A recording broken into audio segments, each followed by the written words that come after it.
Here's to a mild autumn and clear roads across the U.S. from the Allen Lund Company. And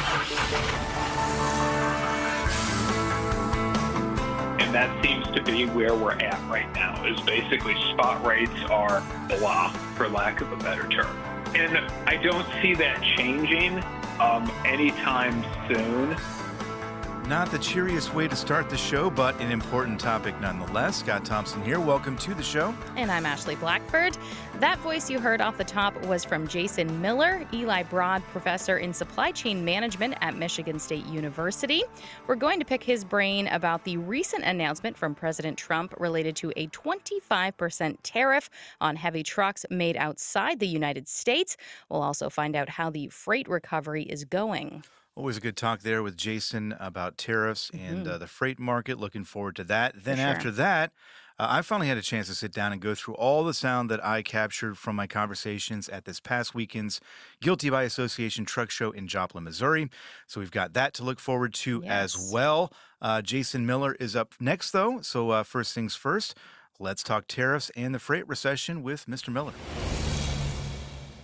So the president last week taking to Truth Social to announce a 25% tariff on heavy trucks made in other parts of the world, adding it's in order to protect heavy truck manufacturers from unfair outside competition. And those went into effect on Wednesday, we think. And joining us with some analysis is Jason Miller, Eli Broad, professor in supply chain management at Michigan State University.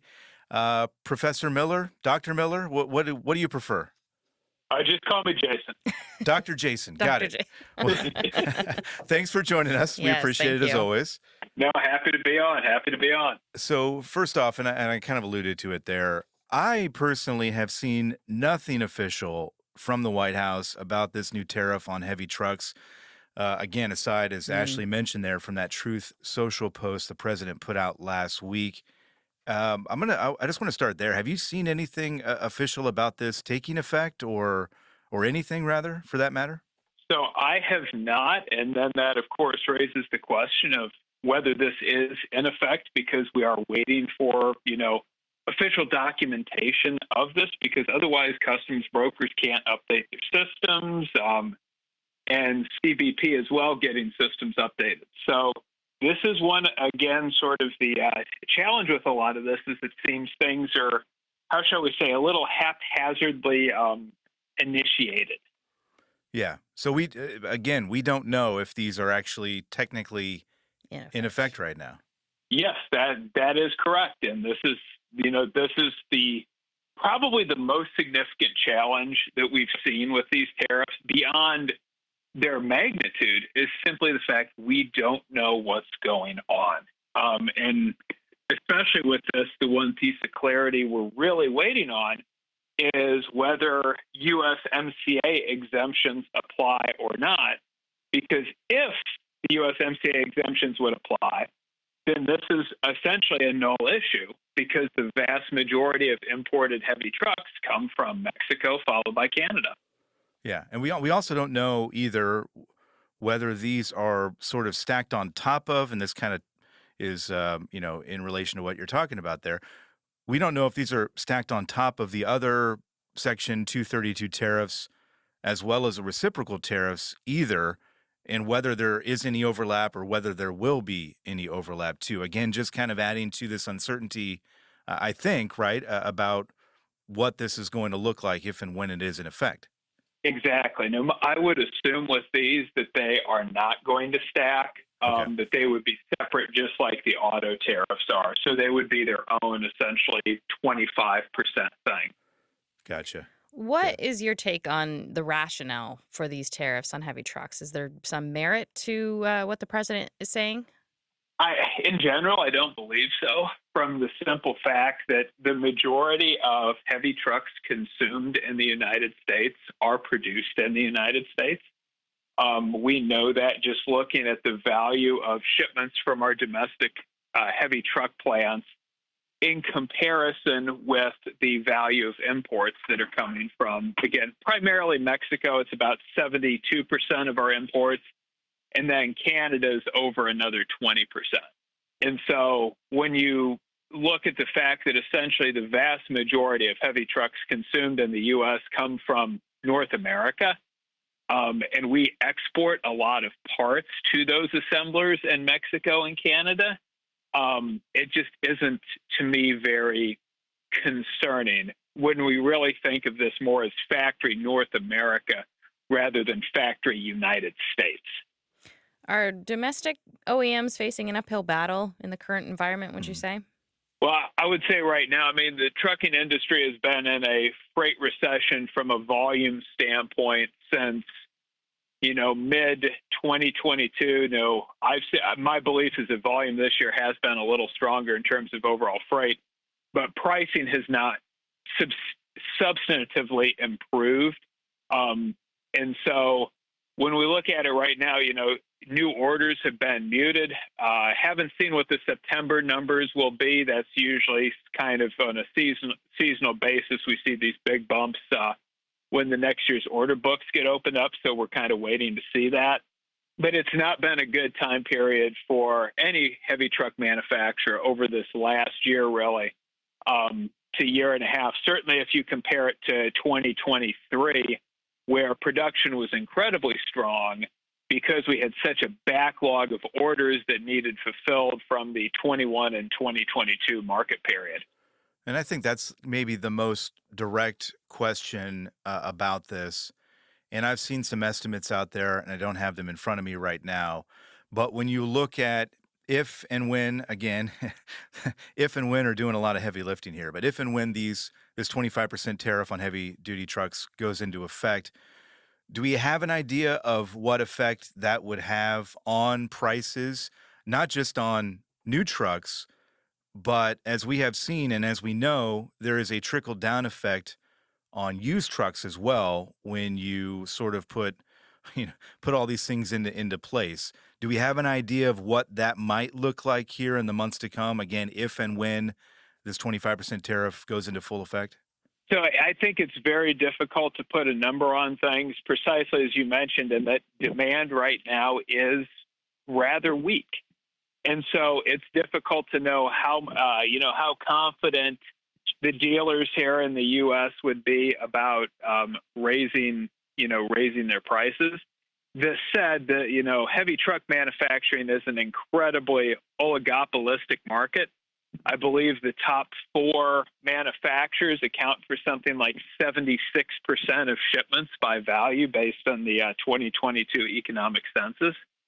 And so given that aspect, you would expect any type of pricing moves can be read quite clearly. The challenge is even for, the OEMs like PACCAR, I believe, is mostly domestically produced. But they're facing higher prices in terms of steel and aluminum and imported parts and all of these things.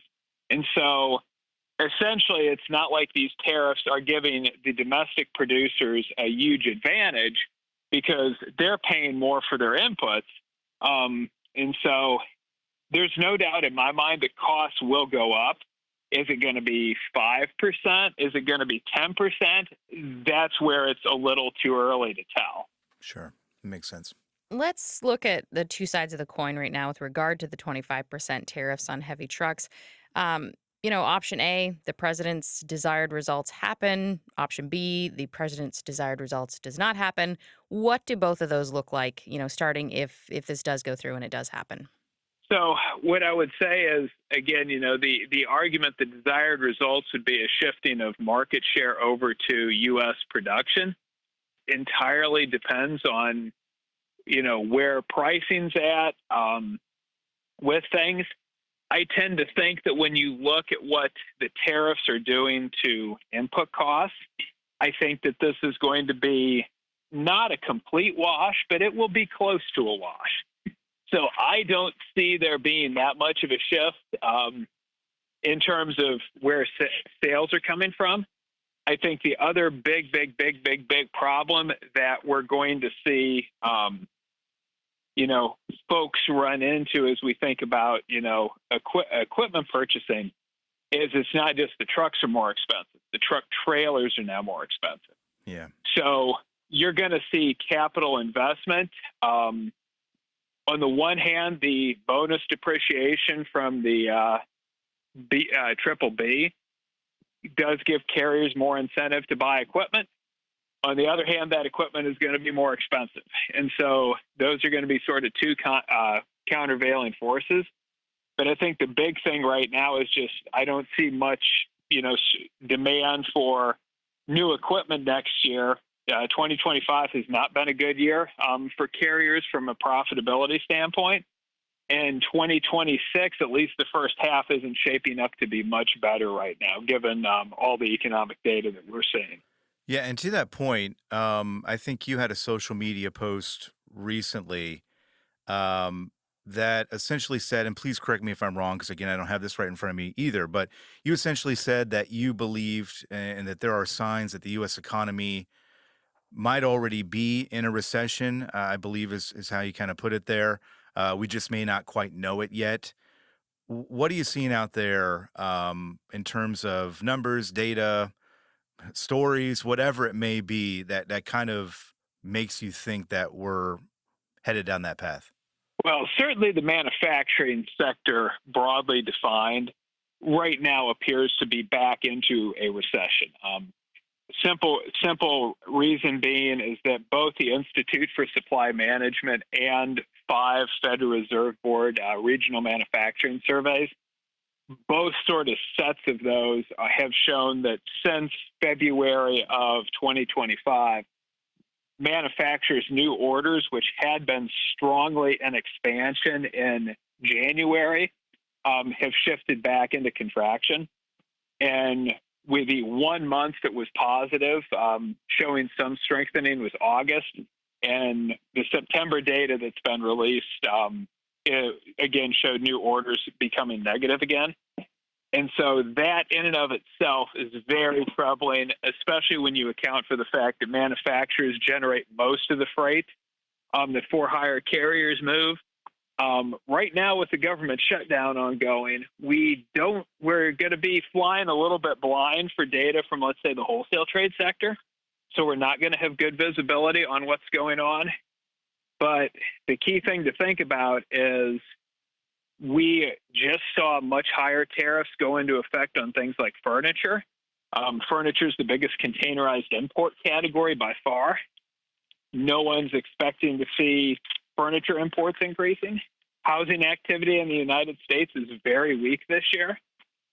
Builders are not building as much because of all the uncertainty. Pending home sales are at levels below where they were during the global financial crisis, if you can believe that. And so we just have an economy where a lot of the freight generating side of things is not doing well.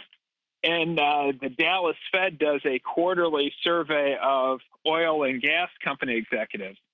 And that was definitely not much positive feedback in terms of the tariff policies. A lot of discussion of capital investment drying up and whatnot. And so we're just in a situation right now where all of this uncertainty is causing a lot of companies outside of the AI space to sort of hit the pause button on capital investment. This is one of the challenges is that from a macro level standpoint, because the investments in AI are so large right now, they're essentially pulling up our overall economic data. But when we look at it more from a freight standpoint, it's just hard to be very encouraged right now. Let me tackle this from maybe the other perspective. And you can kind of talk about, I think, GDP and how it may not be a great barometer for where we are in trucking. But the second quarter GDP was revised upward recently to 3.8%. That beat expectations. So we are, again, you raised a lot of red flags there. We're seeing other indicators that kind of explain, or at least tell a different story, at least maybe that we're heading down a different path. Can you kind of explain for us why that GDP was revised upward, but also, again, why GDP might not be a real good barometer for what we're seeing in the trucking industry? Yeah, so GDP in general it's in no way, shape, or form weighted by freight activity. And so, for example, the sectors that generate the most freight are things like food manufacturing, paper manufacturing, drilling of oil and gas wells and the resulting quarrying activity, and whatnot. And those things don't contribute very much to GDP at the end of the day. And so there's just a disconnect that we have from that. And this is where people are increasingly turning to what I'm going to say sort of alternative indicators.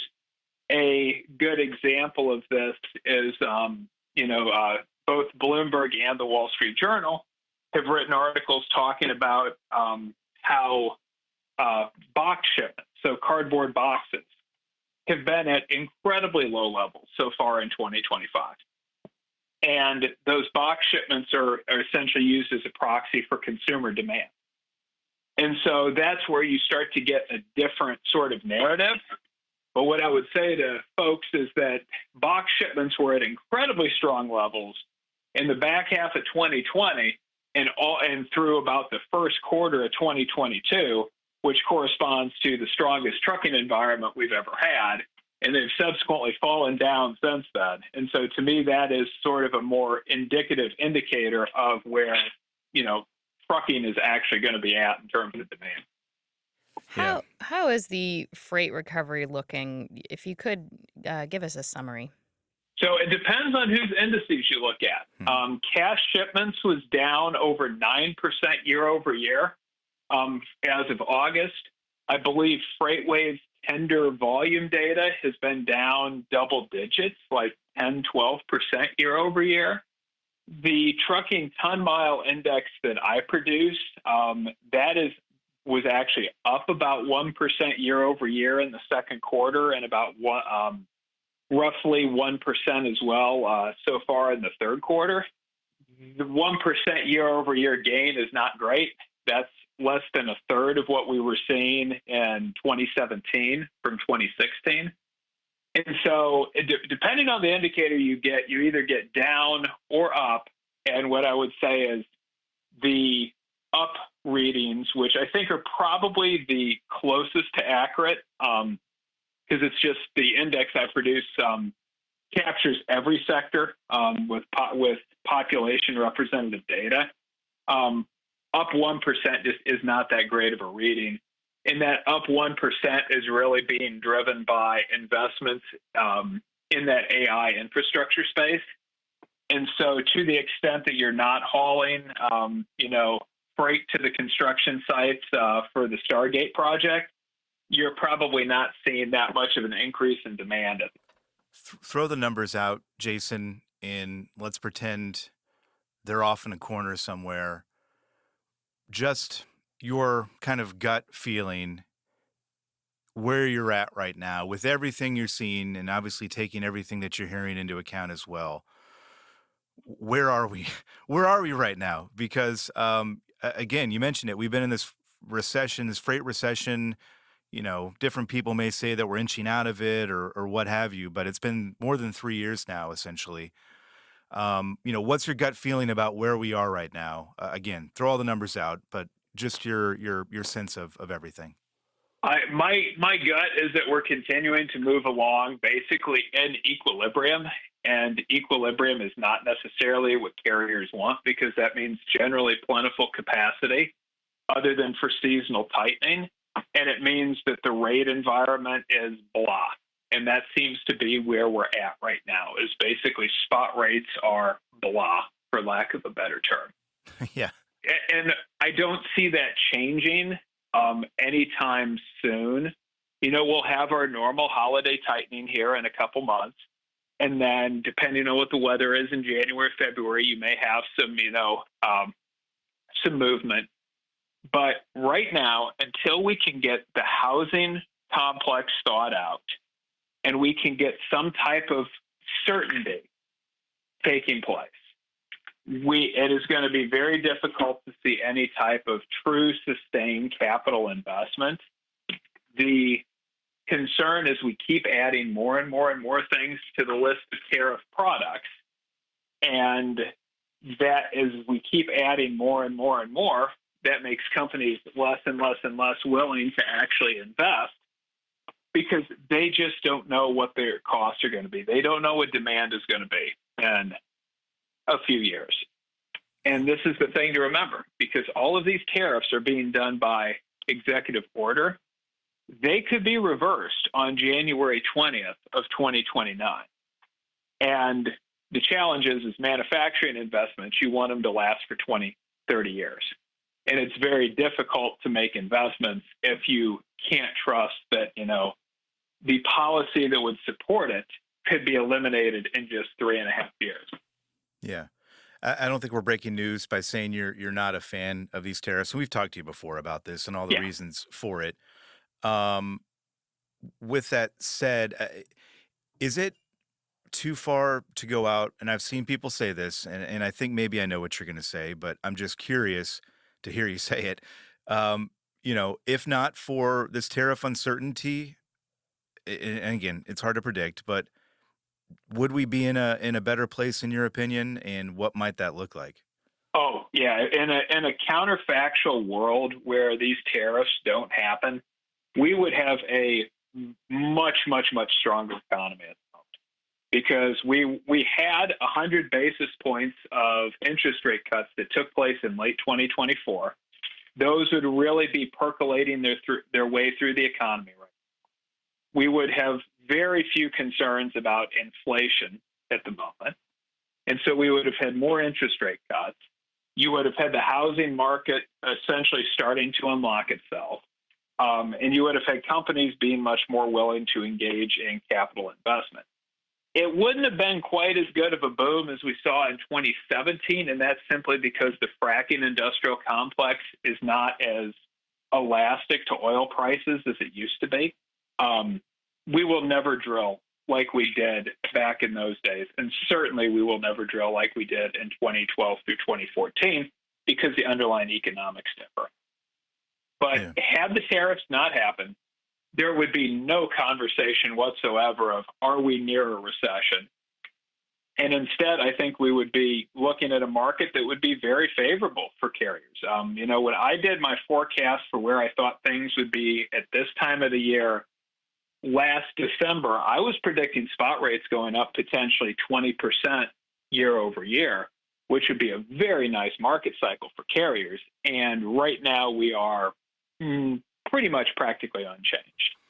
Yeah. And I suppose, if the president were here, he would say, yeah, there's going to be some short-term losses and some short-term pain, but ultimately in the long term, this is for the good of the U.S. economy and the good of the U.S. worker. And I don't know what you would say to that, but I think that's the counter that he and supporters would have, right? That's a counter, and it's easy to say. Why was 2019 a bad year for freight then? And the answer to that is because of the tariffs.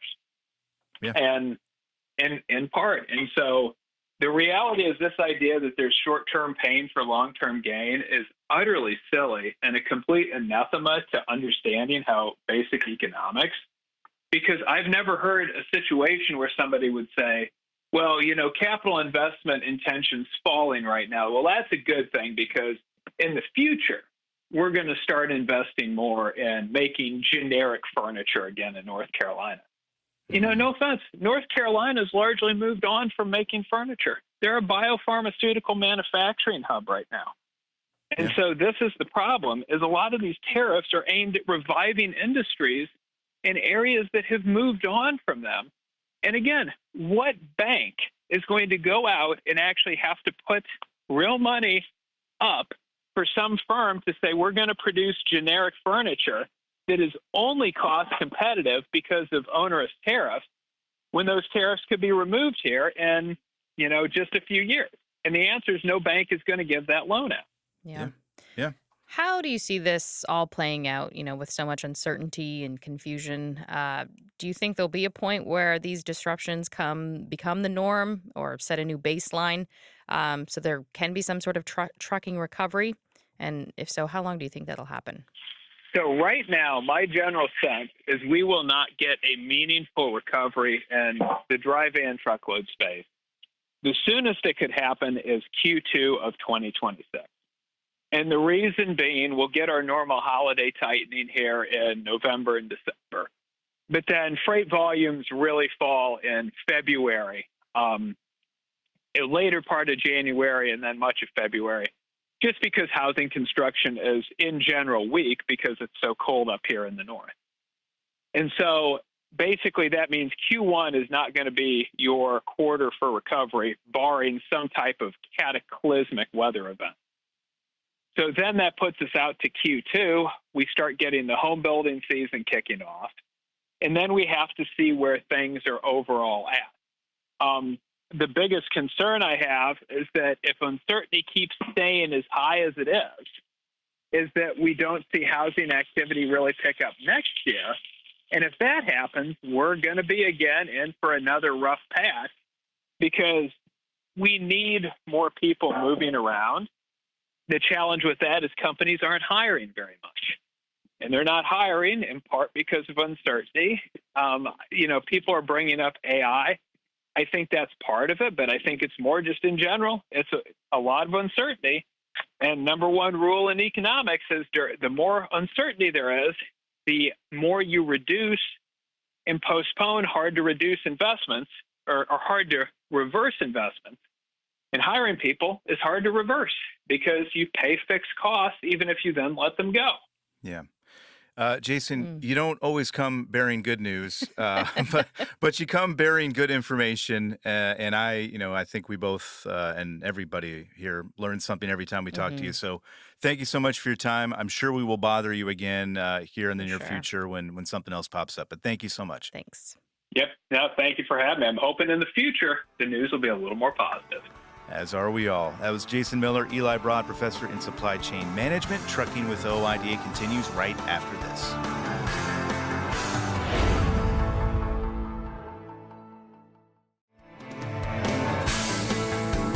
Welcome back to Trucking with OIDA. Great conversation with Jason Miller. As we said, not always the best feeling. No, but he explains things well, and I appreciate that. Absolutely. Indeed. As I mentioned earlier, finally had a chance to sit down. I got so much sound, talked to a lot of people at the Guilty by Association Truck Show in Joplin, Missouri this past weekend. You have been before. Yes, I had been before. This is actually my second time going, and enjoyed it a bit more because I think the first time I went was kind of in the middle of the pandemic and things were a little weird. And you were new. You probably didn't have a clue what was going on. And come on, Ashley. Of course I had a clue. That's also true there as well. But anyway, great conversations and got a little bit taste of that right here from all the conversations. Let's have a listen. There are plenty of truck shows out there, but only one Guilty by Association truck show. There's a whole lot going on here, man. You go over there and see something, you go over there and see something. It's cool, it really is. You're just here to have fun and enjoy yourself. Show off your truck. This show, the best thing about it is really no pressure. The only pressure is on yourself. It's like a grown man died and went to heaven here, and this is heaven, and there are all kinds of angels around. The angels in this case are the trucks, lots of them, more than 700 to be exact at this year's GBATS in Joplin, Missouri. Like any other truck show out there, there is no shortage of things to do. From big rig burnouts and a demolition derby, Gentlemen, in 5, 4, 3, 2, 1, to a United FMX motocross stunt show. This is what GBATS is all about, man.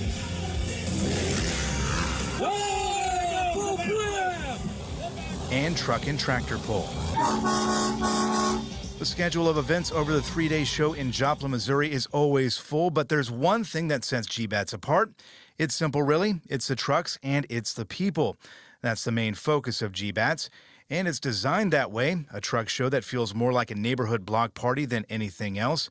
To a person, all told me they appreciated that GBATS is low pressure. You show up with your truck, park it, and spend the day walking, talking, and gawking at some beautiful trucks. Hundreds registered for GBATS 2025, and many more showed up. Let's meet some of the men and women responsible for them. We'll start with Jamie Johnson, whose truck was parked a stone's throw from the GBATS merchandise tent and turned heads all weekend. Okay, it's a 55 needle nose Peterbilt. And I found this in a salvage yard, a combine salvage yard in Verona, Missouri, from a gentleman named Rooster. It was his nickname, I guess. And it'd been sitting there since '71, and it was orange. And it is a full-size truck, you know, originally. And when I bought it from him, it had trees growed up around it. We had to cut the trees down to get it out, and all that good stuff. And I just wanted to build something different. You know, I'd built a truck earlier, you know, that was different, a ton dually truck. 'Cause that's my trucks is what I like to build, pickups and dualies. And I wanted something that was unique and different, but it's something I could use for my business to tow trailers with and stuff. And anyway, and I had a body shop, you know, in my business. But I have to pay the guys to do my stuff too. So I didn't want to take the time away from the shop. So I thought, well, I'll do something that's all aluminum and don't have to pay the guys to, you know, because I'm not a body man, I'm a fabricator. And so I just thought I'll do it all aluminum, and that way I can do every bit of it myself, and I don't have to have the guys take up time or anything. Do it. I mean, it is a 1-ton truck. It's got a C30 Chevy crossmember in it. 24 valve Cummins, and we did a little piping, just kind of silly. When I first got it mocked up, it looked kind of empty in there. So a friend of mine is a stainless welder, and this is all out of the scrap bin where he works. And I said, I just want to make it just kind of fill up under the hood. And I made all the fenders. I plasma cutted the sides, and I English wheeled all the metal out on the fenders and all the panel. And the only thing I used from the original truck was the cab. And this is actually the top of the radiator, and I bolted that, and I made some stanchions off the frame, and then made the sides. But all the bow work, I just wanted it, you know, aluminum, and that way I could polish on it myself and not have to worry about paint. And I hate painting cars sometimes because you got to worry about them. And this thing, one thing about it, if you bend a panel, I can unbolt it. These are all bolts, so I can unbolt it and fix the panel. It's all 10 by 24 stainless button heads. Jamie's truck is nearly 100% custom everything. You get the idea, but the description doesn't do it justice. The aluminum pops, so if you see Jamie and his truck at a show in the near future, you don't want to miss it. Next up, Teresa DeSantis' broomstick, or rather her '85 Peterbilt 359, which is called the Witch's Inn after some choice words spewed her way on the road. It was nighttime. I stopped at railroad tracks, hauling hazmat, and I got called something other than a witch, which was not kid-friendly, so sure. I went with the witch. I'm the witch. That's my inn. Teresa's truck is decked out with a number of nods to witches. Oh, well, we got the boots and the broom. For steps? For steps. It's so not skid resistant. We got the witch's hats on the back of the mirror. Of course, the witch's hat on the number 7, because this was our 7th truck we ever bought. So the witch's hat. What else we got? We got the boots, of course, in the bumper. The witch's hats in the grill. And then the boots on top are candlestick holders. They tapped into them, and we siliconed them up. And I don't have my trailer here, but it's got the theme of Dorothy with the witch looking in the globe, and the eyes from the witch are high enough, they're over my bunk. Oh, that's So there's a light bar, and they light up at night. Teresa said she gets a lot of thumbs up on the road. So does Michael Manuel's 2015 Peterbilt 389, which is a rolling tribute to autism awareness. The attention to detail, immaculate, all of it inspired by Michael's daughter. Yeah, she's autistic, and, you know, she's 32 years old, and she still lives at home, nonverbal, epileptic. And, you know, we built, you know, hot rod show trucks, and one day I just said, hey, I think I'm going to build a truck for her. You know, and my wife's like, well, where'd you get that idea? I don't know. We're going to build it out of puzzle pieces. That day I picked up the phone, I called over here at 4 States and said, hey, we're going to build another show truck. And they're like, what? And I said, yep, we're going to build it out of puzzle pieces. And we took off and built it. The truck's theme centers around puzzle pieces, and if you give the truck a second look, you're almost guaranteed to see something you missed the first time around. Every one of them puzzle pieces are welded onto a piece of aluminum, and then they have to be individually painted a certain color, covered up perfect, and then paint the next color, cover it, paint the next color. So we had over 700 hours in the floor and the deck. So I had a total, and we just end up just cutting the chop tops on the doors with puzzle pieces, and it's still 10 years later, and we're still adding parts. We'll come up with a new idea and put on it. As far as ideas go, Kenny Ziegler's got a few. In fact, he had a lot of ideas for his 2007 Peterbilt 379 for a while. He just didn't have the time or the money until recently. It's 2007, started as a car hauler. We run it for several years after changing it over. Run it like that in the oil field, pulling tankers. And last year we really started getting into it, fixing it up, tearing it down, changing it over, stretching it, painting it, just building everything that we could. The only piece on here that we didn't build is the shock box cover. That's from Roadworks. Everything else is hand built. Kenny's truck named Scraping By. Well, this is the first truck we got. It got us to where we're at now, but times are tough, and especially for truckers, and there was times to where we didn't know what we was going to do, how we was going to make ends meet. So we were literally scraping by. From scraping by to winning awards in short order, Kenny's truck won top honors at Super Rigs earlier this year. That's something Crystal Novosad knows a little something about as well. She walked us around her Doc Holliday-inspired 2007 Peterbilt 379 at GBATS. Doc Holliday is kind of special to us. All of our trucks were kind of theming towards the Tombstone theme. And all throughout this truck, we've got little sayings throughout the movie. These light covers resemble top hats. Underneath the hood, which is not open right now, but everything, there's Doc Hollidays painted on the firewall. It's kind of been a special truck to us. We did the Double Eagle sleeper. We entered this truck in the Shell Rotella a couple of years ago, and it actually won Best of Show. This truck has a little over 1 million miles. It is a working show truck, so it hauls in the oil industry. We chase the pipeline around, so it pulls excavators and dozers and side booms and trenchers, so it is a working truck. So is Jimmy Clark's 2023 Peterbilt 389. We found the leased-on owner-operator in front of his barbecue cooking up some ribs. Jimmy's appreciation for GBATS was quite apparent. Oh, gosh. It's like a grown man died and went to heaven here, and this is heaven, and there are all kinds of angels around. It's just the beautiful trucks everywhere. The brother and sisterhood of all the drivers, we get together, I feed them, they come by. It's just like they don't know who you are, and they'll walk up and talk to you and just start shooting the bull.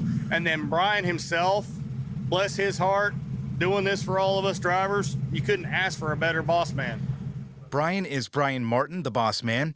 GBATS is a brainchild of Brian and his brother Bryce, both of whom got high praise from attendees throughout the weekend. Their show has grown substantially over the years, from a handful of trucks their first year to hundreds now. Marty Ellis, driver of the OOIDA tour truck, has been at more than a few GBATS shows over the years, along with countless other shows in other cities and states across the country. Ellis said he likes them all, but GBATS sets itself aside in one respect. This one's kind of unique because the way it's spread out now.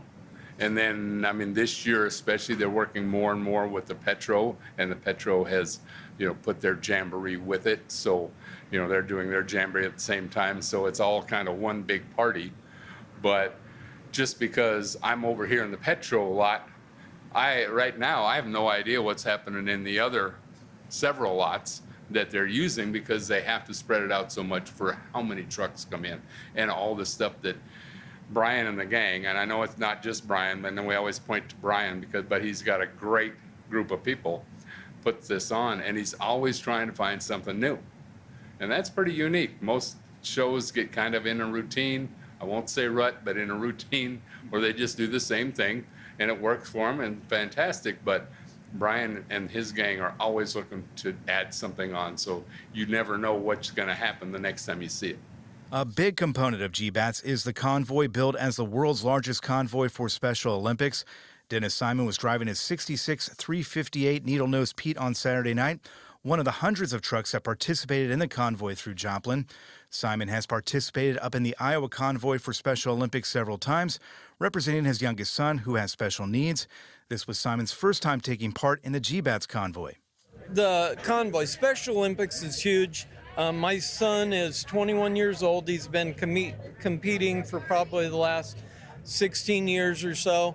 Does basketball skills, track and field, bowling. We do a lot of fun things, and the opportunity for the individuals, the participants, in my world, we talk about the abilities, not the disabilities. I'm fortunate my son is extremely high functioning, but I also have friends that aren't as fortunate, and whether they're kids or adults, give them the opportunity to compete just like a regular individual. And it means so much, whether they win or lose. It's the act of being involved in the sports and the support we get locally, and I'm sure it's the same way down here in Missouri, is huge. You can't say any more about that. All the proceeds from the convoy go towards Special Olympics Missouri. Haley Blevins is a Southwest Area Development Director for the nonprofit. This is one of our biggest fundraisers that we hold biannually. The partnership started several years ago, I guess about 8 shows ago that they've had, and we have grown this convoy tremendously. So when we first started with them and we were doing the convoy on our own, we had about 16 trucks and we made about $800. And so now we are reaching about 400 trucks and making over $100,000 every time we do this. The money raised goes directly toward the athletes and the dozens of sporting events they take part in every year, made possible by the truck driving community attending GBATS. The first dozen spots in the convoy were auctioned off, as they always are. 10,000, 11, 12. With the first spot going for $11,000. So, I mean, just the number of drivers that we have just speaks volumes to the trucking community and how they get behind individuals with disabilities and individuals that are involved in sporting events. Our athletes, they just want to participate like everybody else, and these truckers really seem to take that to heart, and they are huge supporters. I have some trucking companies that even on off years from the 4 states event, on their off years, I still have them reach out and ask for ways to donate and support outside of this event. So it's something that they've taken near and dear to their heart, and it means a lot to us. And so getting to keep those partnerships and those relationships with the truck drivers and the different trucking companies year round, and even on off years for the 4 states event, it's still really awesome to see how much that they really just care. The convoy ended in downtown Joplin, capped off with a downtown street party, trucker light show, and music from Chad Cook Band and platinum-selling country recording artist Colin Ray. And that was that. Another GBATS in the books, and Brian Bossman Martin, who runs a show alongside his brother Bryce again, summed up his feelings about the whole thing like this. I gotta tell you, all day long, I've had the biggest smile on my face when I ride around this campus. I go over to the Petro. So many of you came out to spend the weekend with us, and on behalf of Bryce and I and our whole team, man, we're in your debt. This is awesome. You guys are awesome. Dave said it. You are the reason we are doing this, and we are happy to do it. But big round of applause to you guys. We've parked trucks in places this year that we've never parked trucks. To be honest, we thought we would never need to use these way back fields or over in this corner. Brother, they're full. We got trucks, tractor trailers everywhere, and that's what it's all about. So we have, despite trucking and for a lot of us, it's tough right now. Freight rates aren't that great. Super high paying loads are few and far between, and we know but for you to come out in numbers, take your time off working to spend it in Joplin amazes me.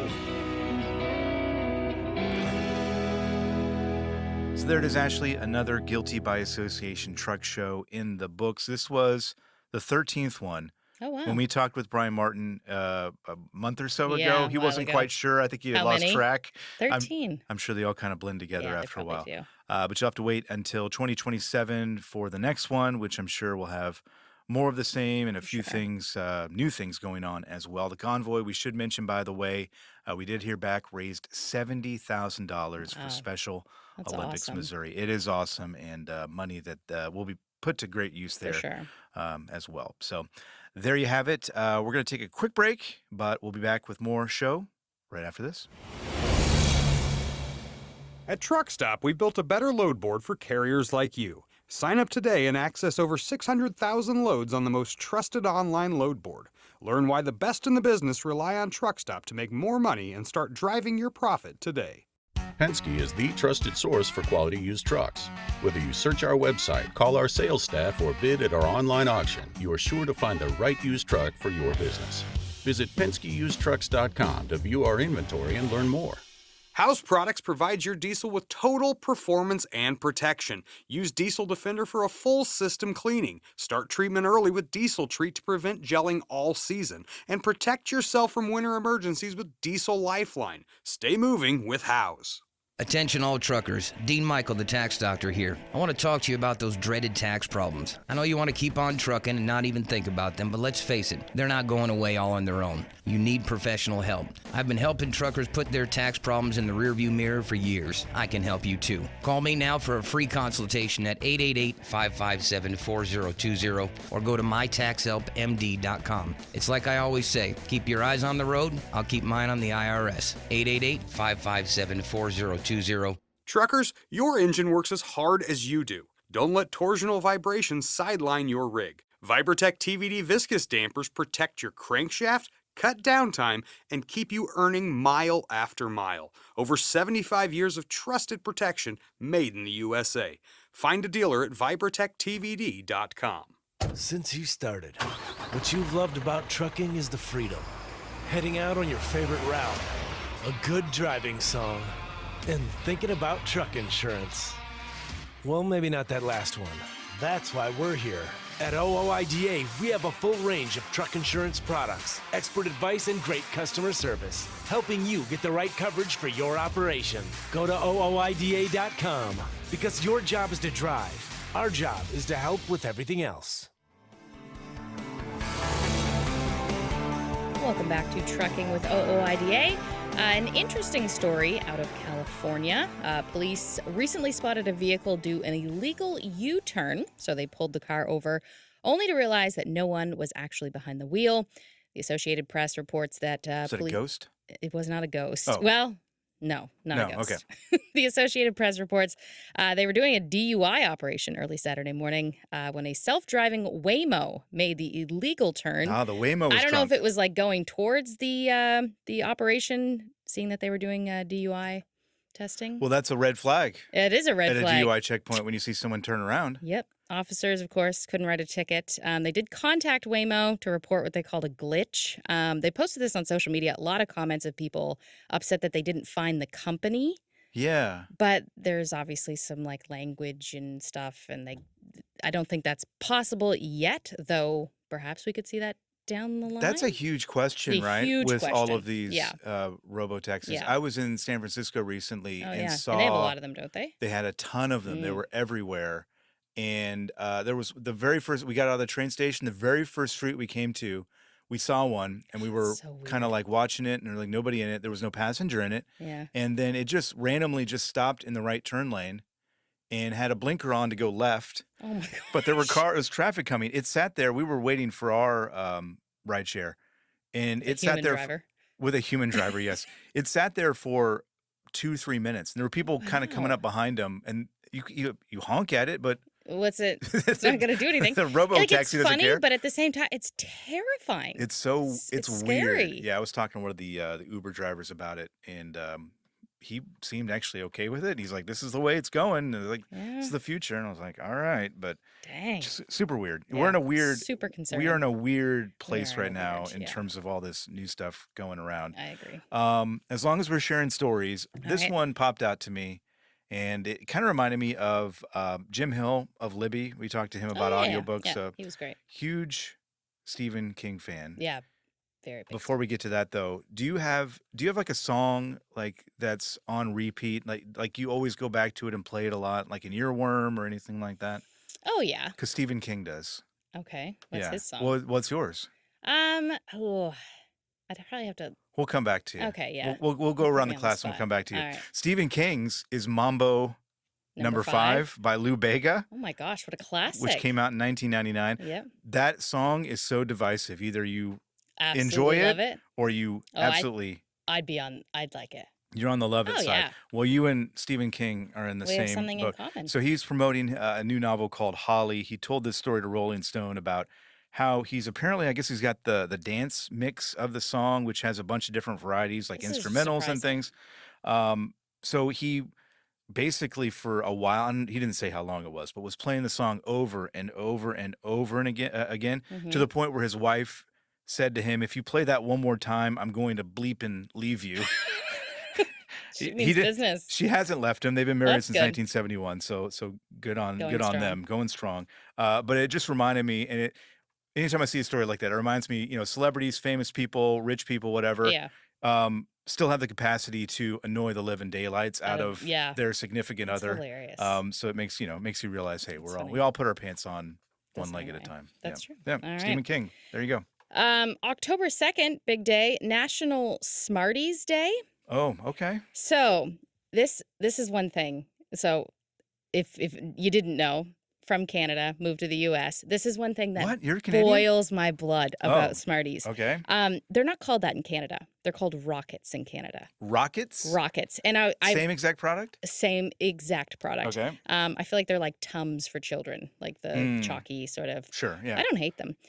They've been around since 1949 in the U.S., but I never really knew why they were called something. Well, Smarties in Canada are something different, which is why they are not that. I'm so confused now, Ashley. They're not the same, or they are the same? They're not the same. Okay, There is gotcha. okay. Similar, okay, got So the company who makes the Smarties Yep. in the U.S. They wanted to expand into Canada, but they couldn't use the name because it was already trademarked by Nestle, who makes like Smarties in Canada are like almost like an M&M. They have like a hard shell with chocolate in the middle of them. What are you guys doing up there? Well, Okay, go on. I'm sorry. I think they're good. Anyway, so then they're called Rockets. So that's why they're called Yes. Rockets. So did I not explain that well? Why? Okay, yeah. Smarties to Rockets. Okay, Smarties. Halloween coming up. Yeah. Halloween candy. Do you have a favorite Halloween candy? We'll come back to you on this one too. I'll have to answer all these Maybe questions. next episode. But yes. Reese's Peanut Butter Cups, big fan over here. Real quick, there was a lawsuit, a class action lawsuit.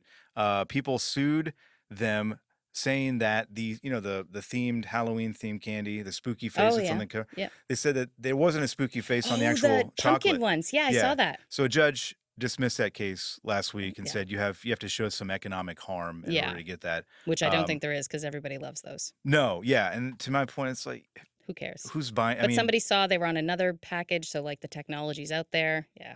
Yeah. Well, there you go. Maybe Smarties or Rockets or whatever, and Reese's Peanut Butter Cups. Who knows? If you have if you do have a spooky Halloween story, please let us know. Let us know. 1-800-324-6856. That number will come up again here in a moment. Podcast@oida.com. And that's our show for today. Ashley, drive safe. Say goodbye. Thanks, everybody. Take care. Today's episode of Trucking with OOIDA was brought to you by a dedicated team of people that includes Jim Fetzer, Tennille Flick, and Kim Boren.